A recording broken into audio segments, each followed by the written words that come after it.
Hello everyone, आज हम story का आगे का पार्ट रीड करेंगे। लास्ट हमने रीड किया था कि जो लिटिल ओल्ड मैन था वह स्पैरो के हाउस पर नेस्ट में पहुंच गया था और उसने खाने के लिए उसे बोला था, please partake of our humble food. आप कृपया हमारे विनम्र भोजन का हिस्सा बने। सेंग द स्पैरो, स्पैरो ने गाया, poor as it is you are welcome. जैसा है वैसा ही है, आपका स्वागत है। What a polite sparrow you are, आप कितने विनम्र हैं। Answered the little old man, little old man ने आंसर दिया, उत्तर दिया। And he stay for a long time as the bird's guest, और वह बहुत देर तक पक्षी के, बर्ड के गेस्ट के रूप में, मेहमान के रूप में रहे। एट लास्ट, अंतिम बार, one day the little old man said that he must take his leave and return home.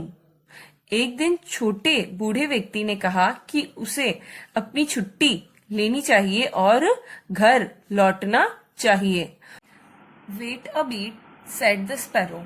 थोड़ा रुकिए, स्पैरो ने कहा। And it went into the house and brought out 2 wicker basket. और यह घर में चली गई और 2 विकर बास्केट लेकर आई। टोकरी, बास्केट में टोकरी लेकर आई। वन वॉज वेरी हैवी, इसमें से एक बहुत भारी थी। एंड द अदर लाइट, और दूसरी बहुत हल्की। Take the one you wish, आपकी जो इच्छा हो आप ले लो। सेड द स्पैरो, स्पैरो ने कहा। And good fortune go with you, भाग्य आपके साथ जाता है। आई एम वेरी फीबल, मैं बहुत कमजोर हूं। Answered the little old man, little old man ने आंसर दिया, उत्तर दिया। So I will take the light one, इसलिए मैं बहुत हल्का वाला लूंगा। ही थैंक द स्पैरोस, उसने स्पैरो को धन्यवाद दिया। एंड शोल्डरिंग द बास्केट, और बास्केट को कंधे पर उठा लिया। सेड गुड बाय, अलविदा कहा। Then he trudged off leaving the sparrow family sad and lonely, फिर उसने स्पैरो की फैमिली को दुखी और अकेला छोड़ दिया। When he reached home, जब वह घर पहुंचा, the little old woman was very angry, तो छोटी बूढ़ी औरत बहुत गुस्से में थी, क्रोध में थी। And began to scold him, और उसे डांटने लगी। सेइंग, कहने लगी, well and pray where you have been all these days, ठीक है और प्रेयर करते रहो इन दिनों के लिए, इन सभी दिनों के लिए। अ पिटी थिंग, एक छोटी सी बात।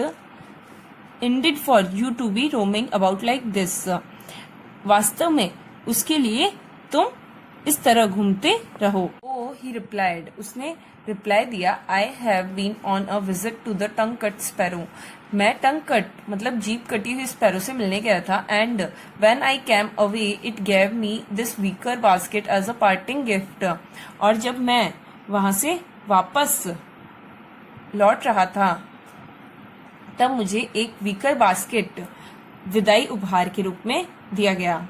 Then they open the basket to see what was inside, एंड फिर उन्होंने टोकरी को खोला यह देखने के लिए कि अंदर क्या है। एंड और लो एंड बीहोल्ड, बहुचक्का होना मतलब देखकर जब वह चौंक गए। It was full of gold, silver and other precious things, यह सोने, चांदी और अन्य कीमती चीजों से भरा हुआ था। The little old woman had always been a discontented one, and when she saw all the riches spread before her, छोटी बूढ़ी औरत ने हमेशा असंतोष जताया था, और जब उसने देखा कि सभी धन उसके पास फैल गए थे, she could not contain her self for Joy, तब तो वह खुद को खुशी के लिए शामिल नहीं कर सकती थी। हो क्राइड शी, हो करके वह रोने लगी।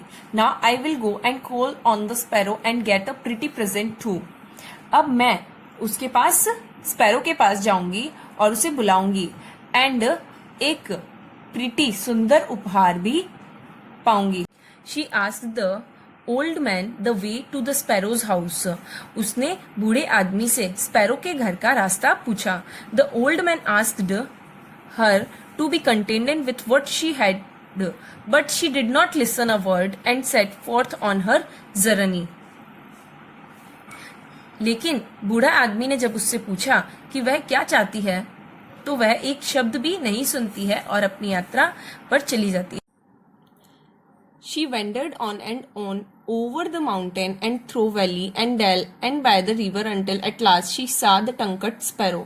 वह भटकती है और पहाड़ पर, घाटी के माध्यम से और नदी के किनारे, और लास्ट में वह टंग कट स्पैरो को देखती है। वेल मेट, अच्छी तरह मिले, अच्छी तरह से मिले। मिस्टर स्पैरो क्राइड शी, उसने रोते हुए कहा। I have been looking forward with much pleasure to see you. मैं आपको आगे देखकर बहुत खुश हुई, बहुत प्रसन्न हुई। And then she tried to flatter it with soft sweet words, और फिर उसने नरम और मीठे शब्दों से चापलूसी करने की कोशिश की। So the bird had to invite her to its nest house, but it did not feast her nor say anything about a parting gift। इसलिए पक्षी को उसे अपने नेस्ट हाउस पर इनवाइट करना पड़ा, आमंत्रित करना पड़ा, लेकिन उसने उसे दावत के लिए कुछ नहीं कहा और ना ही विदाई गिफ्ट के लिए कुछ कहा। At last the little old woman decided to go, और लास्ट में, अंत में ओल्ड वुमन ने जाने का फैसला किया। And she asked for something to carry with her to remember the visit by, और उसने कहा कि वह इस यात्रा को याद रखने के लिए कुछ अपने साथ ले जाना चाहती है। The sparrow as before brought out 2 wicker baskets. गोरैया पहले की तरह 2 wicker बास्केट, टोकरियां लेकर आई। One was very heavy and the other light. एक उसमें से बहुत ही भारी थी और दूसरी हल्की थी। The disconnected and greedy little old woman choosing the heavy one carried it off with her। असंतुष्ट और लालची छोटी बूढ़ी औरत भारी वाले को चुनती है और अपने साथ ले जाती है। She hurried home as fast as she could and closing her doors and windows so that no one might see open the basket। वह जल्दी से जल्दी अपने घर पहुंच आ जाती है और घर के सभी दरवाजे, खिड़कियां बंद कर लेती है ताकि उसे कोई भी बास्केट खोलते हुए ना देख सके। एंड लो एंड बिहोल्ड, और वह बौचक्की हो जाती है। Jumped all sorts of wicked hobgoblins and imps and they stretched and pinched the discontented old woman to death।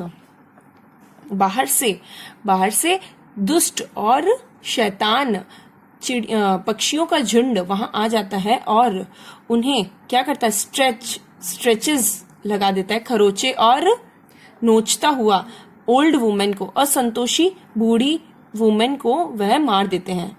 As for the little old man he adopt a son. छोटा बूढ़ा आदमी एक बेटे को अडॉप्ट कर लेता है, गोद ले लेता है।